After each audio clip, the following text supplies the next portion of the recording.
भंडारा जिल्ह्याच्या लाखांदूर येथील शासकीय औद्योगिक प्रशिक्षण संस्थाजवळ शुक्रवार दिनांक 26 डिसेंबर रोजी पहाटेच्या सुमारास जिल्हा परिषद सदस्य डॉक्टर प्रतीक उईके यांच्या 4 चाकी वाहनांचा भीषण अपघात झाला. चालत्या गाडीचा टायर अचानक फुटल्याने हा अपघात घडला आणि या अपघातात गाडीचे मोठ्या प्रमाणावर नुकसान झाले आहे. डॉक्टर प्रतीक उईके सुदैवाने बालबाल बचावले आहेत.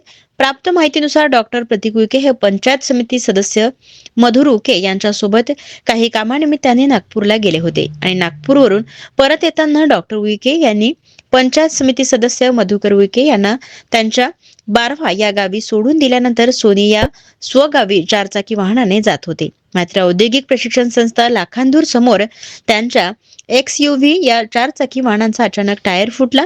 टायर फुटल्याने चालकाचे वाहनावरील नियंत्रण सुटले आणि गाडी रस्त्याच्या कडेला जाऊन आदळली. हा अपघात इतका भीषण होता की गाडीच्या मोठ्या प्रमाणामध्ये नुकसान झाले आहे. मात्र नशिबाने साथ दिली आणि वेळेत बचाव कार्यामुळे डॉक्टर उईके यांना कोणतीही गंभीर इजा झाली नाही. पहाटेची वेळ असल्याने रस्त्यावर सामसूम होती. मात्र अपघाताचा आवाज ऐकून परिसरातील नागरिकांनी मदतीसाठी धाव घेतली. डॉक्टर प्रतीक उईके सुखरूप असल्याची बातमी मिळताच त्यांच्या समर्थकांनी आणि कार्यकर्त्यांनी सुटकेचा निश्वास सोडला आहे.